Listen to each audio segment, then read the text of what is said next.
Hello friends, कैसे हो आप सभी। आशा करते हैं आप लोग अच्छे होंगे। फ्रेंड्स, आज हम स्टार्ट करने वाले हैं B6 सेमेस्टर ज्योग्राफी पेपर 1, जिसका पोस्ट टाइटल है ज्योग्राफी ऑफ इंडिया। हिंदी में कहें तो भारत का भूगोल। चलिए क्वेश्चन स्टार्ट करते हैं। देखिएगा, प्रश्न एवं उनके उत्तर। खंड आ, अति लघु उत्तरीय प्रश्न। फ्रेंड्स, आपको बता दो वीडियो में अंत तक बने रहिएगा, क्योंकि बहुत ही ज़्यादा इम्पॉर्टेंट क्लासेज होने वाली है आपकी चैनल पे। ठीक है फ्रेंड्स, ध्यान दीजिएगा। क्वेश्चन नंबर फर्स्ट है, भारत में सिंचाई के साधनों का नामोल्लेख कीजिए। भारत की मानसूनी वर्षा अनियमित, अनिश्चित तथा अनियंत्रित होती है। भारत की मानसूनी वर्षा अनियमित, अनिश्चित तथा अनियंत्रित होती है। अतः कृषि प्रधान देश होने के नाते यहाँ सिंचाई की आवश्यकता होती है। भारत की मानसूनी वर्षा अनियमित, अनिश्चित तथा अनियंत्रित होती है। अतः कृषि प्रधान देश होने के नाते यहाँ सिंचाई की आवश्यकता होती है। भारत में सिंचाई के प्रमुख साधन हैं। पहला है कुएं, नलकूपों द्वारा सिंचाई। दूसरा है तालाबों द्वारा सिंचाई। तीसरा है नदियों द्वारा सिंचाई। आगे देखिए क्वेश्चन नंबर सेकेंड, हरित क्रांति से क्या तात्पर्य है। आपको बता दो मोस्ट इम्पोर्टेंट क्वेश्चन है, आपके एग्जाम में पूछा जाएगा। हरित क्रांति से क्या तात्पर्य है। अमेरिकी विद्वान डॉक्टर विलियम गैड ने सर्वप्रथम हरित क्रांति शब्द का प्रयोग करते हुए अधिक उपज देने वाली किस्मों के प्रयोग का उल्लेख किया था। यह जैव प्रौद्योगिकी के विकास का प्रथम चरण था। अमेरिकी विद्वान डॉक्टर विलियम गैड ने सर्वप्रथम हरित क्रांति शब्द का प्रयोग करते हुए अधिक उपज देने वाली किस्मों के प्रयोग का उल्लेख किया था। यह जैव प्रौद्योगिकी के विकास का प्रथम चरण था। चतुर्थ पंचवर्षीय योजना में कृषि विकास के लिए नई कृषि रणनीति के अंतर्गत अनेक कार्यक्रम चलाए गए। चतुर्थ पंचवर्षीय योजना में कृषि के विकास के लिए नई कृषि रणनीति के अंतर्गत अनेक कार्यक्रम चलाए गए और हरित क्रांति का सूत्रपात हुआ। इसके मुख्य तत्व हैं, पहला है अधिक उपज देने वाली किस्में, दूसरा है उन्नत बीज, तीसरा है रासायनिक उर्वरक, चौथा है सघन कृषि कार्यक्रम, पांचवा है लघु सिंचाई योजनाएं, छठा है कृषि शिक्षा एवं अनुसंधान और सातवां है पौध एवं भूमि संरक्षण आदि। क्वेश्चन नंबर 3, भारत में उर्वरक उद्योग। ये भी मोस्ट इम्पोर्टेंट क्वेश्चन है, ध्यान दीजिएगा। भारत में उर्वरक उद्योग कहाँ पे है। देश में प्रथम सुपर फास्फेट संयंत्र रानीपेट तमिलनाडु में 1906 में स्थापित किया गया था। सिंथेटिक अमोनिया तथा अमोनिया सल्फेट का उत्पादन क्रमशः 1944 तथा 1947 में प्रारंभ हुआ। भारत में सहकारी स्वामित्व वाले पहले उर्वरक कारखाने की स्थापना 1951 में बिहार में सिंदरी में की गई थी। किंतु उर्वरक उद्योग का विकास हरित क्रांति के दौरान शुरू हुआ। नाइट्रोजन एवं फास्फेट उर्वरकों का उत्पादन जो वर्ष 1951-52 में क्रमशः 85 एवं 63,000 टन था, वो 2010 से 11 में बढ़कर 268.8 एवं 121 लाख मीट्रिक टन हो गया। देखिए बस इतना ज़्यादा बढ़ गया।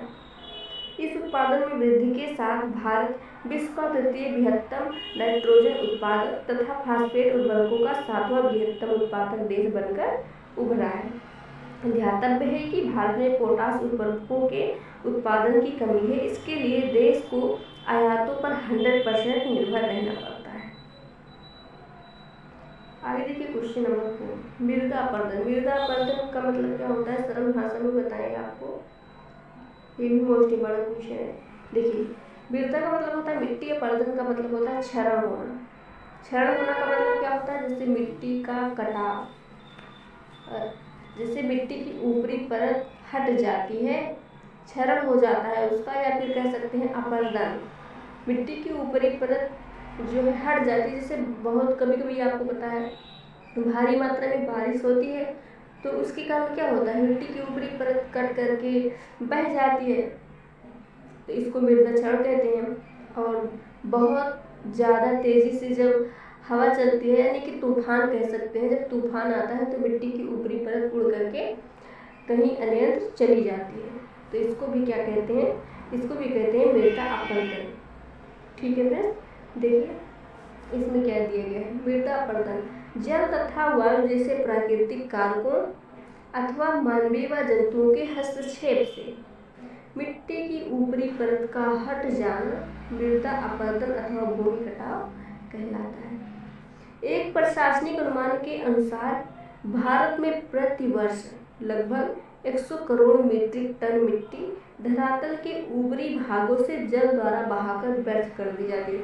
यानी कि जब भारी मात्रा में बारिश होती है तो मिट्टी की ऊपरी परत बह करके अन्यत्र कहीं जाके जमा हो जाती है या जम जाती है। ठीक है फ्रेंड्स, प्रशासनिक अनुमान के अनुसार भारत में प्रतिवर्ष लगभग 120 करोड़ मीट्रिक टन मिट्टी धरातल के ऊपरी भागों से जल द्वारा बहाकर व्यर्थ कर दी जाती है। मृदा क्षरण की यह मात्रा विश्व में प्रतिवर्ष हो रहे मृदा क्षरण का लगभग 20% है। मृदा अपरदन दो रूप में होता है, कितने रूपों में, दो रूपों में होता है। एक होता है आपका परत अपरदन, एक होता है आपका अवनालिका अपरदन। मृदा अपरदन दो रूपों में होता है, पहला है परत अपरदन, दूसरा है अवनालिका अपरदन। परत अपरदन मुख्यतः हिमालय पर्वतीय भागों में अथवा अवनालिका अपरदन पठारी भागों में होता है। क्वेश्चन नंबर 5, जनसंख्या घनत्व से क्या तात्पर्य। जनसंख्या घनत्व की बात करें फ्रेंड्स आपको, तो इसका मतलब होता है व्यक्तियों की जनसंख्या में वृद्धि होना, इसी को कहते हैं जनसंख्या। देखिए, जनसंख्या घनत्व प्रति वर्ग किलोमीटर क्षेत्रफल में निवास कर रहे व्यक्तियों की संख्या को प्रदर्शित करता है। जनसंख्या घनत्व प्रति वर्ग किलोमीटर क्षेत्रफल में निवास कर रहे व्यक्तियों की संख्या को प्रदर्शित करता है। अर्थात जनसंख्या घनत्व मानव एवं भूमि का अनुपात है।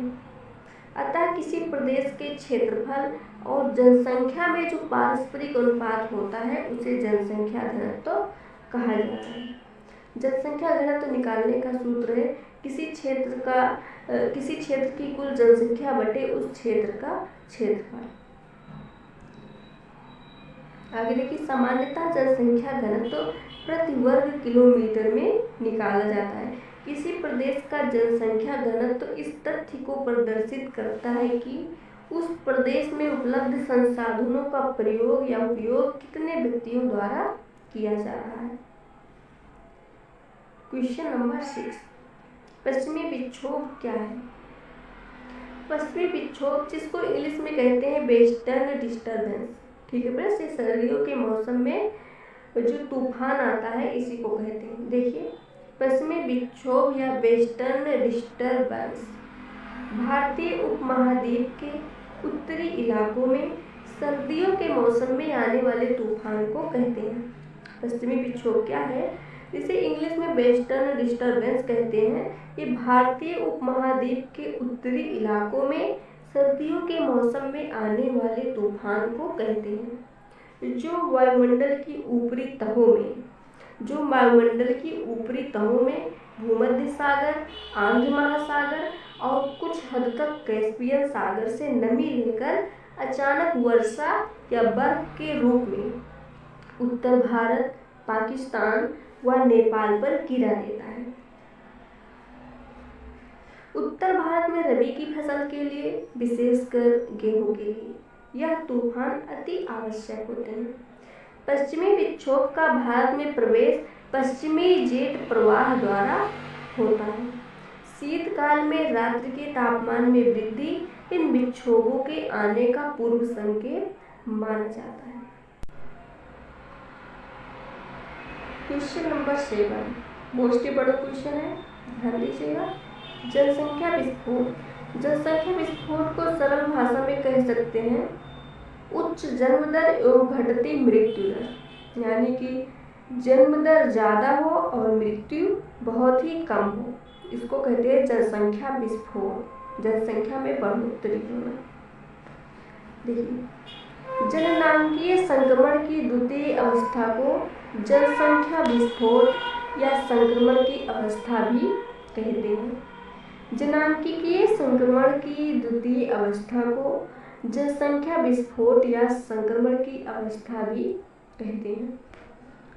उच्च जन्म दर, यानी कि ज़्यादा से ज़्यादा जन्म हो एवं घटती मृत्यु दर, बहुत ही कम मात्रा में मृत्यु हो रही है। उच्च जन्म दर एवं घटती मृत्यु दर इस अवस्था की प्रमुख विशेषता होती है। सामान्यतः जन्म दर 40 से 50 प्रति हजार एवं मृत्यु दर 15 से 20 प्रति हजार। सामान्यतः जन्म दर 40 से 50 प्रति हजार एवं मृत्यु दर 15 से 20 प्रति हजार के बीच होती है। विश्व में अधिकतर विकासशील देश इसी अवस्था में हैं, जहाँ चिकित्सा सुविधा के विस्तार में मृत्यु दर में तो कमी आ गई है। जहाँ चिकित्सा सुविधा के विस्तार में मृत्यु दर में तो कमी आ गई है, परंतु सामाजिक आर्थिक परिस्थितियों में विशेष अंतर नहीं होने के कारण जन्म दर में अपेक्षित कमी नहीं आ पाई है। उदाहरण के लिए Africa, Latin America, Myanmar, Laos, Indonesia, Iran, Saudi अरब आदि इस अवस्था में आते हैं। क्वेश्चन नंबर 8, थार मरुस्थल, ये भी मोस्ट इंपॉर्टेंट क्वेश्चन है।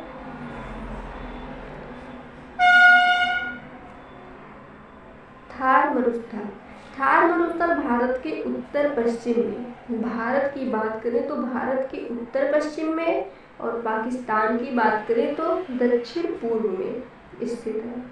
थार मरुस्थल भारत के उत्तर पश्चिम में तथा पाकिस्तान के दक्षिण पूर्व में स्थित है।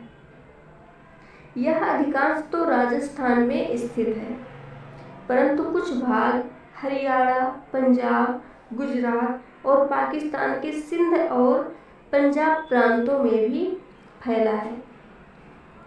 अरावली पहाड़ी के पश्चिमी किनारे पर थार मरुस्थल स्थित है।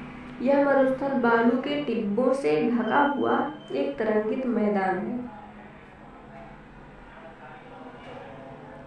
थार मरुस्थल अद्भुत है। गर्मियों में यहाँ की रेत उबलती है। इस भूमि में 52 डिग्री सेल्सियस तक का तापमान रिकॉर्ड किया गया है, जबकि सर्दियों में तापमान 0 से नीचे चला जाता है, जिसका मुख्य कारण है यहाँ की बालू रेत जल्दी गर्म और जल्दी ठंडी हो जाती है। गर्मियों में मरुस्थल की तेज गर्म हवाएं चलती हैं, जिन्हें लू कहते हैं, तथा रेत के टीलों को एक स्थान से दूसरे स्थान पर ले जाती है और टीलों को नई आकृतियां प्रदान करती हैं। गर्मी ऋतु में यहाँ पर तेज आंधियां चलती हैं, जो रेत के बड़े बड़े टीलों को दूसरे स्थान पर ढकेल देती हैं, जिससे यहाँ मरुस्थलीकरण की समस्या बढ़ जाती है। क्वेश्चन नंबर 9, मृदा संरक्षण के उपायों का उल्लेख कीजिए। ये मोस्ट इंपॉर्टेंट क्वेश्चन है। देखिए, सबसे पहले आपको बता दूं सरल भाषा में मृदा संरक्षण को क्या कहते हैं। मृदा संरक्षण का मतलब हुआ मिट्टी का बचाव करना। मिट्टी का बचाव कैसे करेंगे आप? देखिए, मृदा संरक्षण के निम्न उपाय महत्वपूर्ण है। पहला है पहाड़ी ढालों, बंजर भूभागों तथा नदियों के किनारे उपयोगी वृक्ष लगाए जाएं। दूसरा है फसलों का हेरफेर किया जाए। ढालू भूमि पर सीढ़ीनुमा खेत बनाकर कृषि की जाए। तीसरा है तीव्र जल प्रवाह को रोकने के लिए खेतों की मेड़बंदी की जाए। चौथा है अनियंत्रित पशुचारण पर रोक लगाई जाए। क्वेश्चन नंबर 10, नगरीकरण से क्या तात्पर्य है? ये भी मोस्ट इंपॉर्टेंट क्वेश्चन है। देखिए, नगरीकरण से क्या तात्पर्य है? नगरीकरण एक प्रक्रिया है जिसमें जनसंख्या का ग्रामीण क्षेत्रों से नगरों की ओर स्थानांतरण, नगरों की संख्या में वृद्धि, पूर्णतः विद्यमान नगरों की सीमा व जनसंख्या में वृद्धि व अर्थव्यवस्था में गैर प्राथमिक क्षेत्र के प्रसार तथा विकास की प्रक्रिया सम्मिलित है। जैसे देखिए, नगरीकरण एक प्रक्रिया है जिसमें जनसंख्या का ग्रामीण क्षेत्रों से नगरों की ओर स्थानांतरण, नगरों की संख्या में वृद्धि, पूर्णतः विद्यमान नगरों की सीमा व जनसंख्या में वृद्धि अथवा अर्थव्यवस्था में गैर प्राथमिक क्षेत्र के प्रसार तथा विकास की प्रक्रिया सम्मिलित है। समानता से पारंपरिक ग्रामीण अर्थव्यवस्थाओं का रूपांतरण आधुनिक औद्योगिक अर्थव्यवस्थाओं में होने लगता है तो नगरीकरण की प्रक्रिया प्रारंभ हो जाती है। नगरीय समाजशास्त्री किंग्सले डेविस के अनुसार नगरीकरण मानव की सामाजिक क्रांति में एक नवीन एवं आधारभूत कदम है। नगरीकरण मानव की सामाजिक क्रांति में एक नवीन एवं आधारभूत कदम है। समानता ग्रामीण जनसंख्या का नगरीय जनसंख्या में रूपांतरण ही नगरीकरण कहलाता है। क्वेश्चन नंबर 11, जलोढ़ मिट्टी, ये भी इम्पोर्टेंट क्वेश्चन है, ध्यान दीजिएगा। जलोढ़ मिट्टी उसे कहा जाता है जो बहते हुए जल द्वारा बहाकर लाई तथा कहीं अन्यत्र जमा की गई हो। जलोढ़ मिट्टी उसे कहा जाता है जो बहते हुए जल द्वारा बहाकर लाई तथा कहीं अन्यत्र जमा की गई हो। यह मुरमुरी अथवा ढीली होती है, अर्थात इसके कण आपस में शक्ति से बंधकर कोई ठोस शय नहीं बनाते। जलोढ़ मिट्टी प्रायः विभिन्न प्रकार के पदार्थों से मिलकर बनी होती है, जिसमें गाद तथा मृत्तिका के महीन कण, बालू तथा बजरी की अपेक्षा बड़े कण भी होते हैं। क्वेश्चन नंबर 12, खनिज संसाधनों का वर्गीकरण कीजिए। ये मोस्ट इम्पोर्टेंट क्वेश्चन है, आपके एग्जाम में पूछा जाएगा वाला क्वेश्चन, ध्यान दीजिएगा। खनिज संसाधनों का वर्गीकरण कीजिए। समानता भूतल के समस्त खनिज संसाधनों को 3 वर्गों में विभक्त किया गया है। ठीक है फ्रेंड्स, यहाँ पे 3 होना चाहिए। समानता भूतल के समस्त खनिज संसाधनों को 3 वर्गों में विभाजित किया गया है। पहला है धात्विक खनिज, दूसरा है अधात्विक, तीसरा है ईंधन। समानता भूतल के समस्त खनिज संसाधनों को 3 वर्गों में विभाजित किया गया है। पहला है धात्विक खनिज। धात्विक खनिज कौन कौन से होते हैं? लोहा, सीसा, जस्ता, टिन, एल्यूमिनियम, मैग्नीज, सोना, चांदी, यूरेनियम, मैग्नीज, निकेल, कोबाल्ट आदि। दूसरा है अधात्विक खनिज। इन खनिजों में धातु के अंश नहीं होते हैं, जैसे सल्फर तथा पाइराइट, फास्फेट, पोटास, एस्बेस्टास, बहुमूल्य पत्थर जैसे हीरा आदि। तीसरा है ईंधन खनिज। ये भी अधातु खनिज है, इसमें ऊर्जा उत्पन्न होती है, जैसे कोयला, पेट्रोलियम, प्राकृतिक गैस आदि। क्वेश्चन नंबर 13, भारत को वानस्पतिक पेटियों में बांटिए। ये भी इम्पोर्टेंट है। भारत को वानस्पतिक पेटियों में बांटिए, ध्यान दीजिएगा। प्राकृतिक वनस्पति से अभिप्राय उस पौधा समुदाय से है जो लंबे समय तक बिना किसी बाहरी हस्तक्षेप से उगता है और इसकी विभिन्न प्रजातियां वहां पाई जाने वाली मिट्टी और जलवायु परिस्थितियों में यथासंभव स्वयं को ढाल लेती है। प्राकृतिक वनस्पति से अभिप्राय उस पौधा समुदाय से है जो लंबे समय तक बिना किसी बाहरी हस्तक्षेप के उगता है और इसकी विभिन्न प्रजातियां वहां पाई जाने वाली मिट्टी और जलवायु परिस्थितियों में यथासंभव स्वयं को ढाल लेती है। भारत में विभिन्न प्रकार की प्राकृतिक वनस्पति पाई जाती है। हिमालय पर्वतों पर शीतोष्ण कटिबंधीय वनस्पतियां उगती हैं। पश्चिमी घाट तथा अंडमान और निकोबार द्वीप समूह में उष्ण कटिबंधीय वर्षा वन पाए जाते हैं। डेल्टा क्षेत्रों में उष्ण कटिबंधीय वन व मैंग्रोव पाए जाते हैं। राजस्थान के मरुस्थलीय और अर्धमरुस्थलीय क्षेत्रों में विभिन्न प्रकार की झाड़ियां, कैक्टस और कांटेदार वनस्पति पाई जाती है। मिट्टी और जलवायु में विभिन्नता के कारण भारत की वनस्पति में क्षेत्रीय विभिन्नता पाई जाती है। क्वेश्चन नंबर 14, जनसंख्या वृद्धि को रोकने के कोई 5 उपाय, यानी कि बढ़ती हुई जनसंख्या को रोकने के लिए उपाय। ये भी इम्पोर्टेंट क्वेश्चन है, मोस्ट इम्पोर्टेंट क्वेश्चन है, 100% आपके एग्जाम में पूछा जाएगा। जनसंख्या वृद्धि को रोकने के 5 उपाय निम्न हैं। पहला है विवाह की आयु में वृद्धि करना, दूसरा है संतति सुधार शास्त्र एवं परिवार कल्याण, तीसरा है उत्पादन में वृद्धि एवं रहन सहन का ऊंचा स्तर, चौथा है शिक्षा का प्रसार और पांचवा है सामाजिक सुरक्षा का विकास। क्वेश्चन नंबर 15, वृत्ताकार प्रतिरूप व त्रिभुजाकार प्रतिरूप पर टिप्पणी लिखिए। वृत्ताकार प्रतिरूप किसी झील या तालाब के किनारे चारों ओर बने मकानों से निर्मित अधिवास को वृत्ताकार प्रतिरूप कहते हैं। किसी झील या तालाब के किनारे चारों ओर बने मकानों से निर्मित अधिवास का प्रतिरूप वृत्ताकार होता है। नैनीताल जिले में इस अधिवास प्रतिरूप केंद्र के उदाहरण देखने को मिलते हैं। आप देख सकते हैं, यह है आपका वृत्ताकार प्रतिरूप। मान लीजिए ये आपका झील है, इसके चारों तरफ क्या है, इसके चारों तरफ मकान बने हुए, ये सब क्या है, ये सब मकान बने हुए हैं। ये आपका क्या हो गया, ये आपका हो गया वृत्ताकार प्रतिरूप, इस प्रकार से बने। दूसरा है त्रिभुजाकार प्रतिरूप। जब कोई सड़क या नहर दूसरी सड़क या नहर से मिलती है, यहाँ पे देख सकते हैं, जब कोई सड़क या नहर दूसरी सड़क से मिलती है परंतु उसको पार नहीं करती है, जैसे कि आप देख सकते हैं, जब कोई सड़क जो है दूसरी सड़क से मिलती है परंतु उसको पार नहीं करती है, देखिए यहाँ पे पार थोड़ी ना कर रही है, यहीं पे मिल गई है। जब कोई सड़क या नहर दूसरी सड़क या नहर से मिलती है परंतु उसको पार नहीं करती है, ऐसे स्थान पर त्रिभुजाकार प्रतिरूप का विकास होता है। जैसे कि आप लोग देख सकते हैं, यहाँ पे जो है त्रिभुजाकार प्रतिरूप का विकास हो रहा है।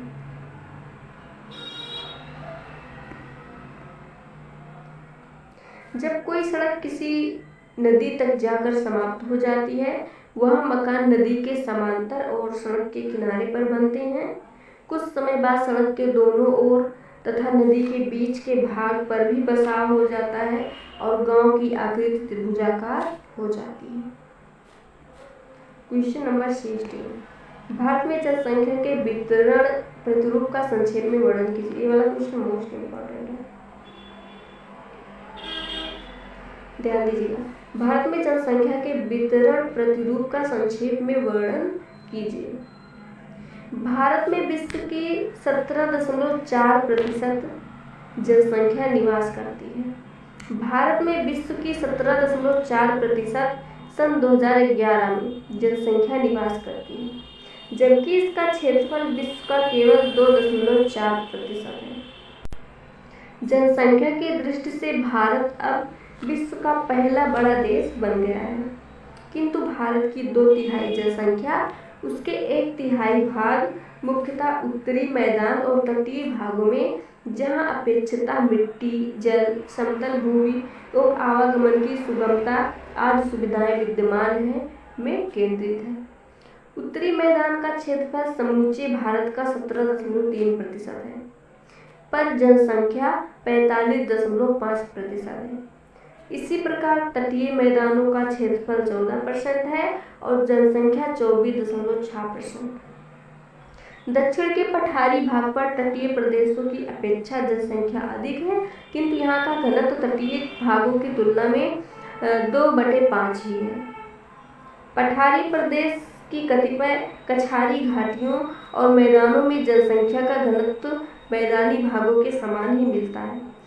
पठारी प्रदेश की उच्च भूमि में कुल जनसंख्या का 5% भाग रहता है, ये भी कुछ घाटियों में ही केंद्रित है। सन 2003 में यहाँ की अनुमानित जनसंख्या 1049.70 मिलियन थी। भारत में औद्योगिक नगरों में, बंदरगाहों के आसपास, नदियों की घाटियों में, समतल मैदानों में और खनिज पदार्थों के पाए जाने वाले स्थानों में, जहाँ जीवन यापन और आवागमन के मार्गों की समुचित सुविधाएं प्राप्त हैं, जनसंख्या का घनत्व अधिक पाया जाता है।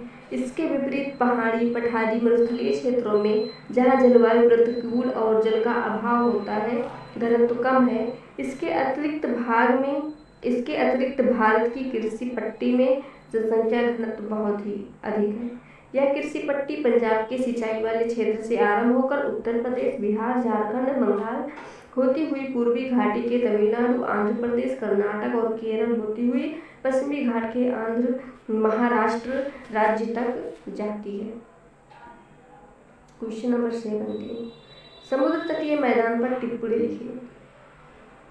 समुद्र तटीय मैदान प्रायद्वीपीय पठारी प्रदेश के पूर्व एवं पश्चिम की ओर 2 सक्रिय तटीय मैदान प्रदेश हैं, जिन्हें क्रमशः पूर्वी तटीय मैदान तथा पश्चिमी तटीय मैदान कहते हैं।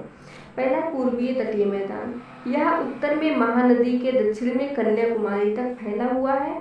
यह पश्चिम में तटीय मैदान की तुलना में अधिक चौड़ा और शुष्क है। इसमें महानदी गोदावरी, कृष्णा तथा कावेरी नदियों में उपजाऊ डेल्टाओं का निर्माण किया है। इसके उत्तरी भाग में उत्तरी सरकार तथा कोक नद तट और दक्षिणी भाग में कोरोमंडल या कर्नाटक तट कहते हैं। इस तट पर कहीं कहीं बालू के टीले पाए जाते हैं, जिसके कारण यहाँ चिल्का तथा पुलिकट जैसी झीलों का निर्माण हुआ है। दूसरा पश्चिमी तटीय मैदान, यह उत्तर में गुजरात राज्य से लेकर दक्षिण में केरल राज्य तक अरब सागर के साथ साथ फैला हुआ है, जिसे उत्तर में कोंकण तथा दक्षिण में मालाबार तट कहते हैं। यह अपेक्षाकृत संकरा है, जिसकी मध्यमान चौड़ाई लगभग 64 किलोमीटर है। उत्तरी भाग चौड़ा तथा दक्षिणी भाग बहुत ही संकीर्ण है, जहाँ इसकी चौड़ाई कई स्थानों पर 50 किलोमीटर से भी कम है। तीव्र ढाल के कारण इस तट पर नदियाँ डेल्टा नहीं बनाती। यहाँ का तट अधिक कटापटा होने के कारण यहाँ मुंबई, मंगलौर, कालीकट तथा मारमागांव जैसी प्राकृतिक बंदरगाहें मिलती हैं। दक्षिण में तट के साथ साथ अनेक लैंगून झीलें पाई जाती हैं। क्वेश्चन नंबर 18,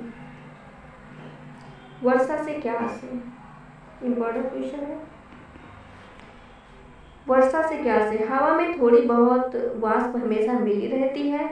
हवा में निहित वाष्प द्रवीभूत होने पर जब बूंदों के रूप में धरातल पर गिरती है तो उसे वर्षा कहते हैं।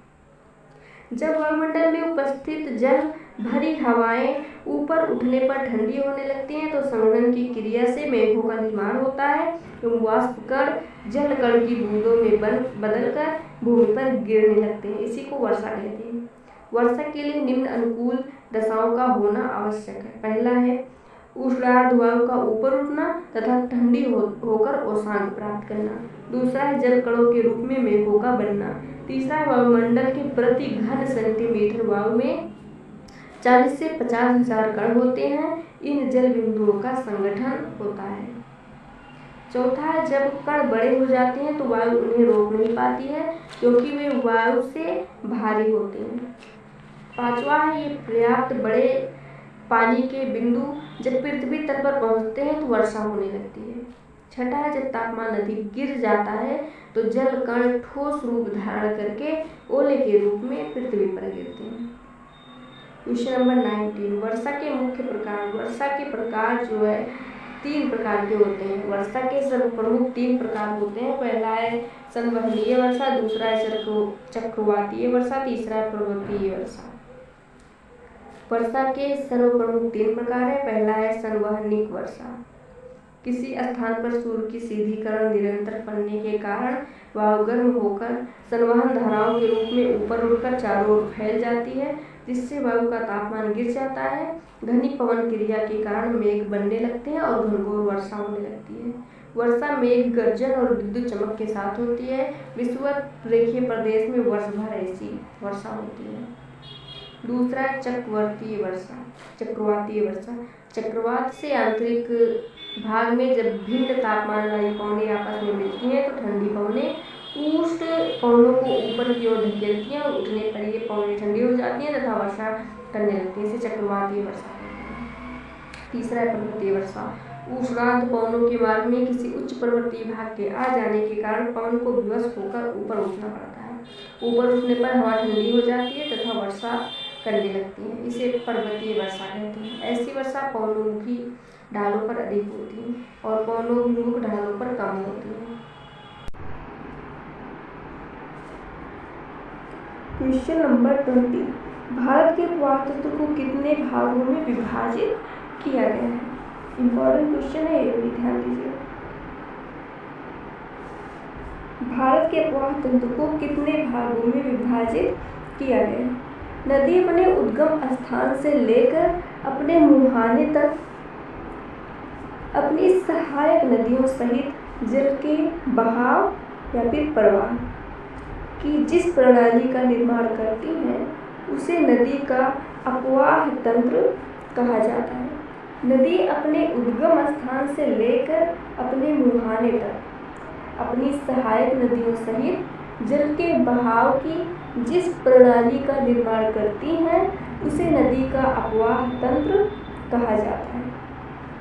किसी देश अथवा प्रदेश का अपवाह तंत्र धरातलीय रचना, भूमि के ढाल, संरचनात्मक नियंत्रण, शैलों के स्वभाव, विवर्तनिक क्रियाओं, जल की प्राप्ति तथा अपवाह क्षेत्र के भूगर्भिक इतिहास पर निर्भर करता है। भारतीय नदी तंत्र का वर्तमान स्वरूप भी नदी विकास की एक लंबी प्रक्रिया का परिणाम है। भूतल की बनावट तथा नदियों के उद्गम के दृष्टिकोण से भारत के अपवाह तंत्र को निम्नलिखित दो भागों में विभाजित किया गया है। पहला है हिमालय की नदियाँ और दूसरा है प्रायद्वीपीय नदियाँ। क्वेश्चन नंबर 21, सूखे से बचाव के उपाय बताइए। मोस्ट इम्पोर्टेंट क्वेश्चन है, सूखे से बचाव के उपाय बताइए। सूखे से बचाव के उपाय। सूखा एक प्राकृतिक आपदा है जिससे पूर्णतः छुटकारा पाना एक असंभव कार्य है, परंतु मानव अपने प्रयोगों और प्रयासों से इस विपदा के प्रभाव को कम करने में जरूर सफल हो सकता है। सूखे के प्रभाव को कम करने के उचित प्रभाव निम्न है। सूखे के प्रभाव को कम करने के उचित प्रभाव निम्न है। पहला है, यदि किसानों को पहले से कम वर्षा की सूचना दी जाए तो वे कम जल मांगने वाली फसलों का चयन कर सकते हैं। दूसरा है, वनों की अंधाधुंध कटाई रोक कर भी वर्षा की अनियमितता पर काफी हद तक अंकुश लगाया जा सकता है। तीसरा है, सूखाग्रस्त क्षेत्रों में यदि सिंचाई की आधुनिक विधियों का पर्याप्त विकास कर लिया जाए तो सूखे के दिनों में खेतों की सिंचाई कर फसलों को नष्ट होने से बचाया जा सकता है। चौथा है, सूखाग्रस्त क्षेत्रों में सूखे के अकाल पड़ने की स्थिति में व्यक्तियों तथा पशुओं को मृत्यु से बचाने के लिए खाद्यान्न तथा चारे के सुरक्षित भंडार रखने चाहिए। पांचवा, परिवहन के नवीन साधनों का समुचित विकास किया जाना चाहिए ताकि सूखे के दिनों में प्रभावित लोगों को राहत पहुंचाकर उन्हें भूखमरी से बचाया जा सके। क्वेश्चन नंबर 22, अपक्षय को परिभाषित कीजिए। ये इम्पोर्टेंट क्वेश्चन है। अपक्षय उन विभिन्न भूपृष्ठीय प्रक्रियाओं का प्रभाव है जो कि चट्टानों के नष्ट होने तथा विघटन होने में सहायक होती है।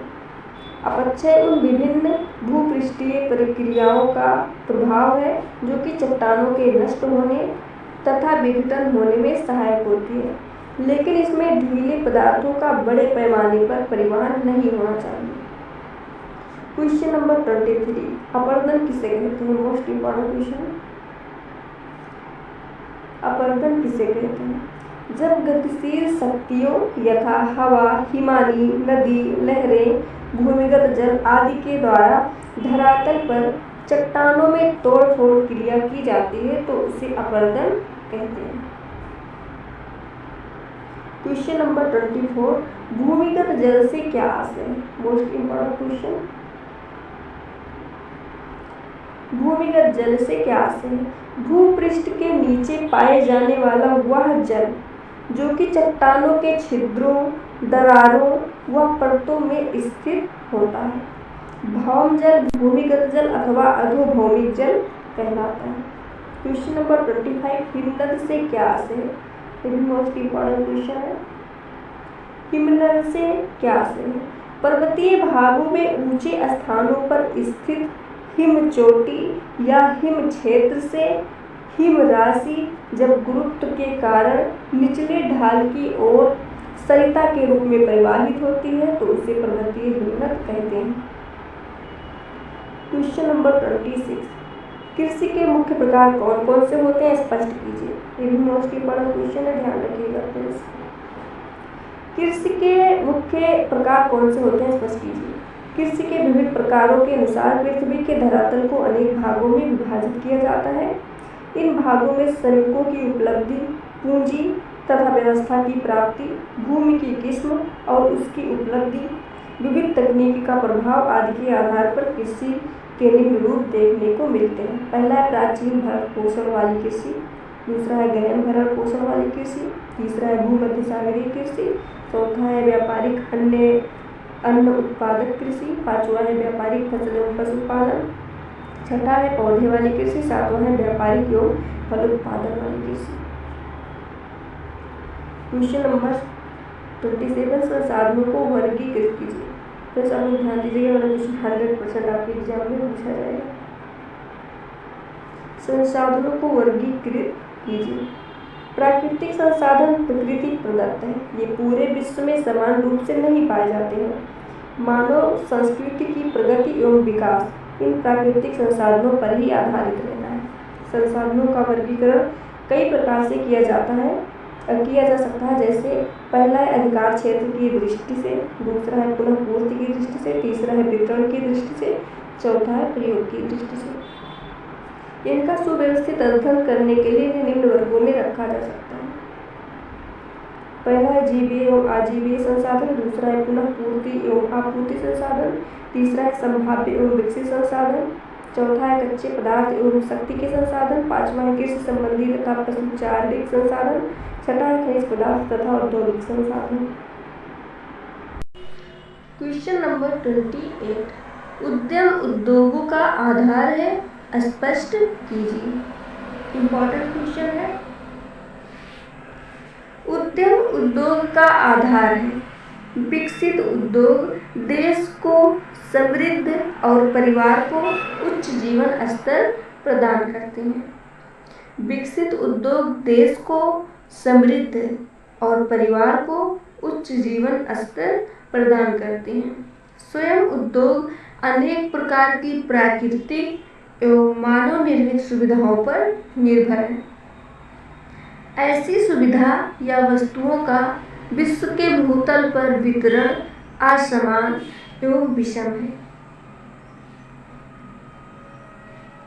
साथ ही उद्योग कच्चे माल पर, कुछ स्थानीय मांग पर एवं अन्य कुछ विश्वव्यापी मांग अथवा उन्नत तकनीक के अनुकूल वातावरण में ही विकसित हो सकते हैं। इसी कारण लोहा इस्पात निर्माण उद्योग मुख्यतः जर्मनी, रूस, जापान, फ्रांस, संयुक्त राज्य अमेरिका आदि में अधिक उन्नत अवस्था में है।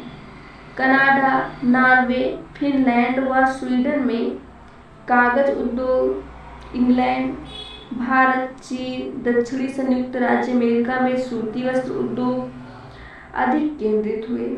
इस प्रकार किसी स्थान विशेष पर विशेष उद्योग से केंद्रित होने की प्रवृत्ति को उद्योगों का स्थानीयकरण कहते हैं। विश्व के समस्त देश समान रूप से उद्योग के स्थानीयकरण के लिए अनुकूल नहीं है। अतः किसी प्रदेश में उद्योगों के स्थानीयकरण के लिए निम्नलिखित कारक अनुकूल होने चाहिए। पहला है पूंजी की सुलभता, दूसरा है कच्चे माल की निकटता, तीसरा है शक्ति के साधनों की निकटता, चौथा है परिवहन के साधनों की सुविधा, पांचवा है बाजार की निकटता, छठा है अनुकूल जलवायु, सातवां है कुशल और सस्ते श्रमिक, आठवां है सरकारी संरक्षण और नौवां है पूर्वारंभ का लाभ। क्वेश्चन नंबर 29, अजैविक संसाधन कौन से होते हैं, स्पष्ट कीजिए। अजैविक संसाधन, अजैविक संसाधनों के अंतर्गत धरातल, चट्टानें, वायु, जल, खनिज, ईंधन, धातुएं, भवन निर्माण के पत्थर, आदि सम्मिलित किए जाते हैं। मानव ने सदैव इनका उपयोग वस्तुएं बनाने के लिए या शक्ति की प्राप्ति के लिए किया है। वायु न केवल उनके जीवित रहने के लिए अमृत तुल्य है, वरन इससे वायु शक्ति तथा नत्रजन यानी कि नाइट्रोजन भी प्राप्त किया जाता है। जल का उपयोग पीने या कृषि के अतिरिक्त शक्ति उत्पादन में भी किया जाता है। इन दोनों संसाधनों के बीच की स्थिति मिट्टी की है, जिसके अभाव में न तो पेड़ पौधे ही पनप सकते हैं और न ही मानव को पौष्टिक पदार्थ ही प्राप्त हो सकते हैं। अतः प्राकृतिक संसाधनों में मिट्टी का महत्व भी सर्वाधिक होता है। वे दोनों प्रकार के संसाधन ही किसी देश की वास्तविक संपत्ति माने जाते हैं। मानव उपयोग के लिए यह संसाधन अनेक प्रकारों और रूपों में उपलब्ध होते हैं, किंतु विभिन्न मानव समूहों के लिए इनका महत्व उनकी सभ्यता के विकास के चरणों के अनुरूप ही होता है।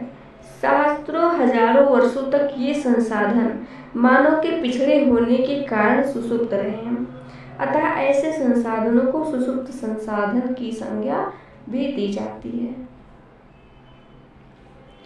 क्वेश्चन नंबर 30, कुटीर व लघु उद्योग में अंतर बताइए। मोस्ट इम्पोर्टेंट क्वेश्चन है। कुटीर तथा लघु उद्योगों में अंतर।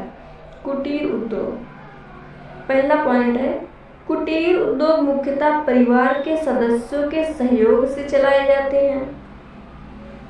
लघु उद्योग का पहला पॉइंट है, लघु उद्योगों में सामान्यतः श्रमिक कार्य करते हैं। कुटीर उद्योग का दूसरा पॉइंट है, कुटीर उद्योगों में मानव के हाथों का प्रयोग होता है। लघु उद्योगों में उत्पादन मशीनों द्वारा होता है।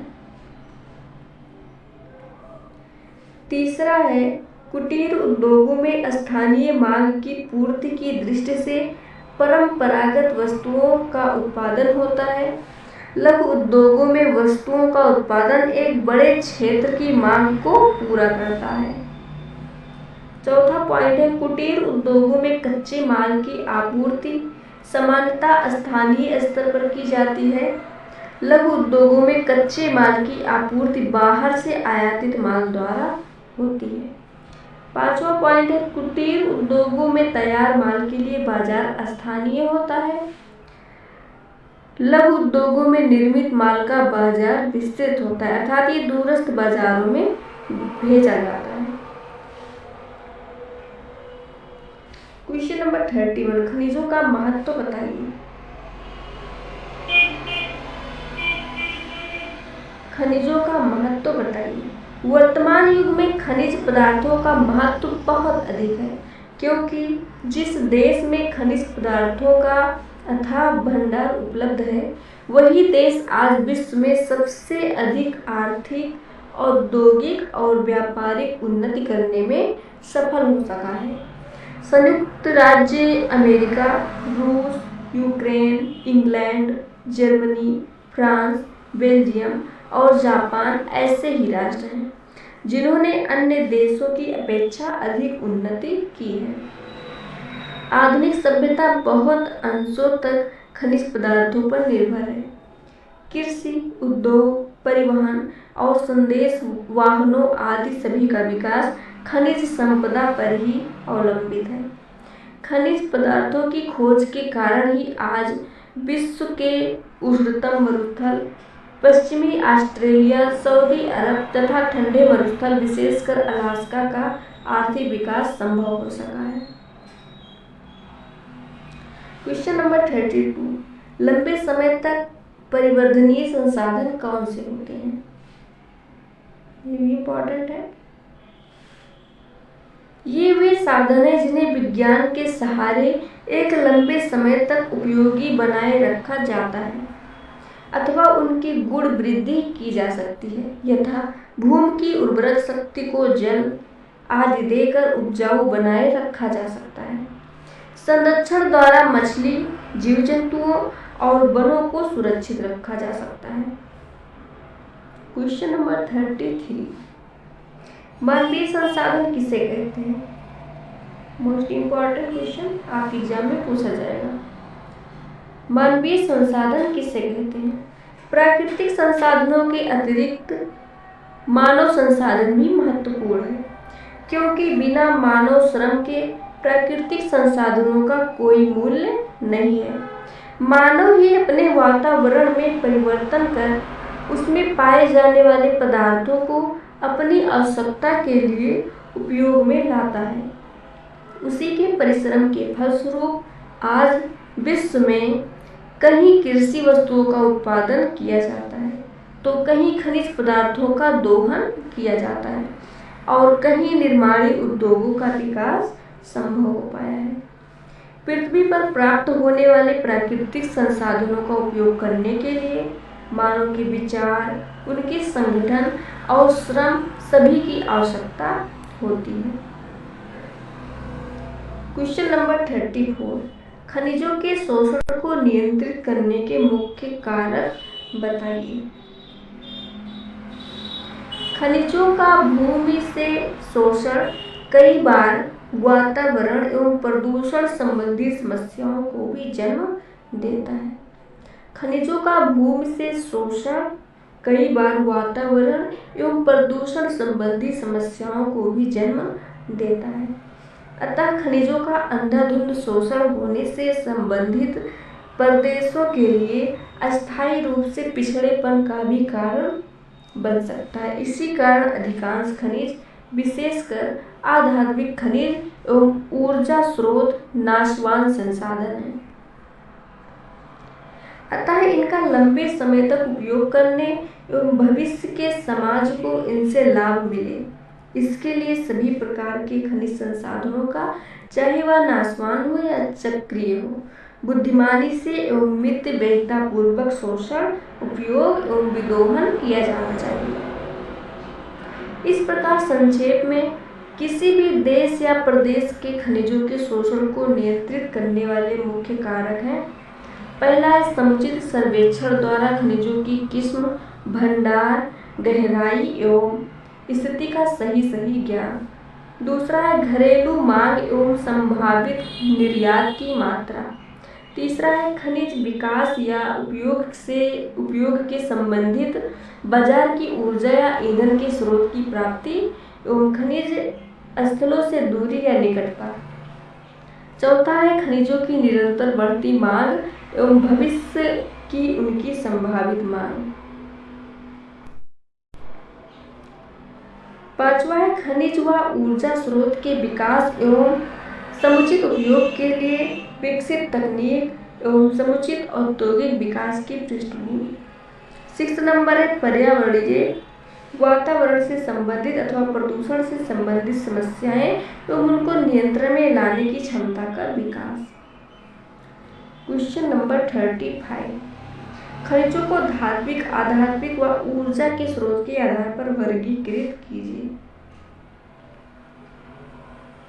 यह क्वेश्चन आपके एग्जाम में पूछा जाएगा। खनिजों का वर्गीकरण ध्यान दीजिएगा। सभी प्रकार के खनिजों को निम्न 3 वर्गों में रखा जा सकता है। पहला है धात्विक खनिज, दूसरा है आधात्मिक खनिज, तीसरा है ईंधन खनिज। सभी प्रकार के खनिजों को निम्न 3 वर्गों में रखा जा सकता है। पहला है धात्विक खनिज। ये वे खनिज हैं जिन्हें शुद्ध करने के पश्चात कूट पीट कर चादरों, छड़ों, तारों आदि में ढाला या बदला जा सकता है। ऐसी धातुओं की अपनी चमक एवं विशेष कठोरता होती है। इन धातुओं की फूट या कतरन को गलाकर पुनः शुद्ध या यौगिक धातु की भांति उपयोग में लिया जा सकता है। अतः इन्हें चक्रीय संसाधन भी कहते हैं। दूसरा है आधात्मिक खनिज। ऐसे खनिज को उसी रूप में जिस रूप में वे मिलते हैं या अधिक शुद्ध खनिजों को मिलाकर उपयोग में लाया जाता है। इन्हें कूटकर चूरे या चूर्ण में बदला जा सकता है। ये नाशवान संसाधन है, क्योंकि एक बार उपयोग में आने के पश्चात यह नष्ट या अनुपयोगी हो जाते हैं। तीसरा है ऊर्जा के स्रोत या खनिज ईंधन। इसके अंतर्गत सभी प्रकार के शक्ति या ऊर्जा प्रदान करने वाले खनिज आते हैं। ये प्रायः ईंधन की तरह उपयोग में लाए जाते हैं। इनमें खनिज तेल की भांति तरल व प्राकृतिक गैस की भांति गैसीय एवं स्वतः उड़कर नष्ट होने वाले हैं एवं कोयला तथा आणविक खनिज मुख्य हैं। आशा करते हैं फ्रेंड्स आपको अमेजिंग बीए चैनल की वीडियो पसंद आई होगी और आप लोग वीडियो को लाइक ज़रूर कर दीजिएगा, सब्सक्राइब भी कर लीजिएगा, जिससे कि आगे अपलोड की जाने वाली सारी क्लासेस जल्द से जल्द आपको मिल जाए।